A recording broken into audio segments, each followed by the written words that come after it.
आणि मी मुलांना खूप स्ट्रगल करून शिकवले. मी ड्रॉइंग क्लास घेते आणि ब्लाऊज वगैरे असं शिवून मुलांना शिकवले. मी गरिबीतून दिवस काढले पहिले पण, आणि शिकायची इच्छा होती, पण 10वी झाली की लग्न झालं. माहीत होतं सगळ्यांना की हिला ड्रॉइंग येतं, पण पुढचं शिक्षण कुणी नाही दिलं. पण मी ड्रॉइंग ही कला आहे ना माझी जपली, आणि माझी एकच इच्छा आहे की माझी इच्छा अपूर्ण राहिली शिक्षणाची, पण माझ्या मुलींना खूप मोठं करायचं आहे मला. पण मी खूप माहेर तू म्हणते की तू लग्न लवकर लावून दिलं. माहेरी गरिबी होती, आणि मला असं वाटलं की सासरी गेल्यानंतर पण चांगलं भेटेल, पण तसं नाही झालं. सासरी पण खूप गरिबीतूनच दिवस काढले.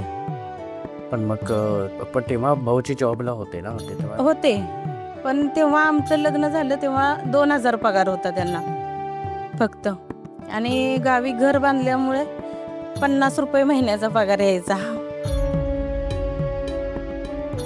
आणि सगळे घरातले पाच सगळे 5 जण आणि आम्ही दोघं, 7 जणांची फॅमिली आम्ही सांभाळत होतो. तर बाकी घरात कोणच कमवत नव्हतं कमवत. आणि आता 50 रुपये किंवा 60 रुपये असा स्लिपवरती पगार यायचा त्यांना माताडीमध्ये. मला एकच सांगायचं आहे की एखाद्या बाईच्या अंगात कला खूप असते, पण तिचा नवरा चांगला नसेल तर तिला मान सन्मान मिळत नाही. हे मी खूप खूप सहन केलंय त्यामध्ये, कारण माझ्या अंगात एवढी सगळी कला असून मला इज्जत नव्हती कुठेच. आणि अजूनपर्यंत फक्त ज्यांनी बघितलंय माझं स्ट्रगल तेवढ्यांच्या मनात माझ्याबद्दल इज्जत आहे. आणि माझ्या मुलांच्या नजरेत माझा आदर एवढा आहे की मला तेवढंच बास आहे. माझ्या मुली मला कधी आयुष्यात विसरणार नाहीत. आता मला 7 नाही कुणाची, फक्त माझ्या 3 मुलांची.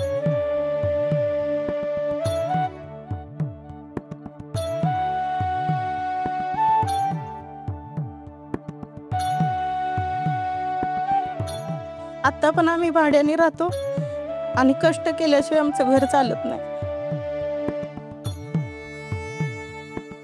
गावाकडच्या लोकांना काय वाटतं की मुंबईला राहिलेत म्हणजे ते सुखात असतात, पण हे सर्रास चुकीचं आहे की जे मुंबई सोडून गावी गेले होते तर शेती करणारे सुद्धा सुखात आहेत, पण मुंबईवाले सुखात नाहीत.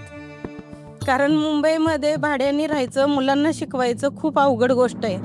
खरं आहे ते, कारण किती पण पगार असला तर पुरत नाही. बरोबर ताई.